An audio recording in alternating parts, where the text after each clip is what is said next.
Welcome to Empire Talk, the space where women drop the emotional load they were never meant to carry and start working in peace, presence, in power. My name is Eunice Irewole, and today I'm talking to the tired woman, the woman who is always the strong one, the emotional anchor, the backbone, and she's worn out. Let me ask you something, sis. Who check on you while you're checking on everyone else? Who owes you while you're holding it all together? Who heals you while you're busy being the healer, the fixer, the strong one, the ride or die? Because here is what I need you to hear. You were never created to carry what belongs to two people alone. You were never designed to be the emotional dumping ground for people who refuse to do their own work. You are not a rehab center. You are not a therapist. You are not a mall. Let me tell you what I heard in one of my coaching sections. My client, brilliant, beautiful, soft-hearted, looked at me in the eyes and said, I feel like I am his peace, his therapist, and his mother, and he still say I'm too emotional. That chatters something in me because I've heard it too many times. Women out here doing the emotional labor of two people and still being told they are too sensitive, too dramatic, too much. She was the one checking in, making plans, managing the moods in the house, praying for him while she neglected herself. And when she finally said, I need more, he said, you're being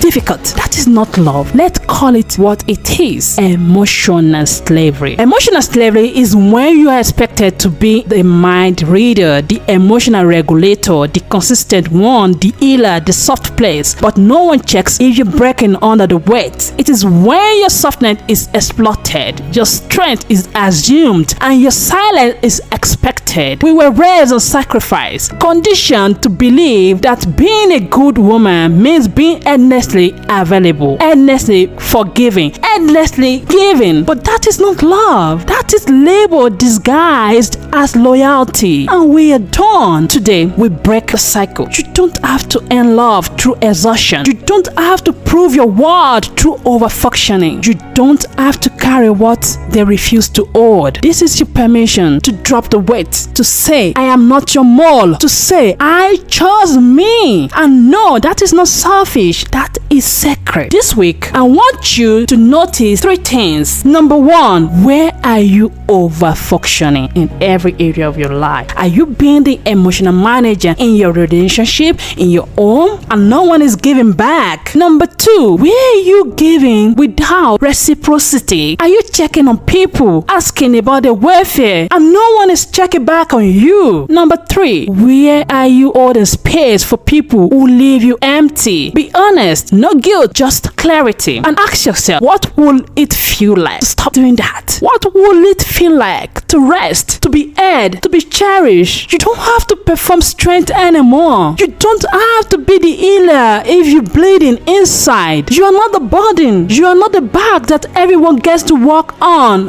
get it to healing. You're the woman who finally saying, no more, not me, not again, not this time. Say this episode to your bestie, to your sister, to any mama, any woman who's carrying too much and calling it love. Tell her it is not your job to carry it all alone. You can put it down now. This is Empire Talk, and today you got free one. Ciao.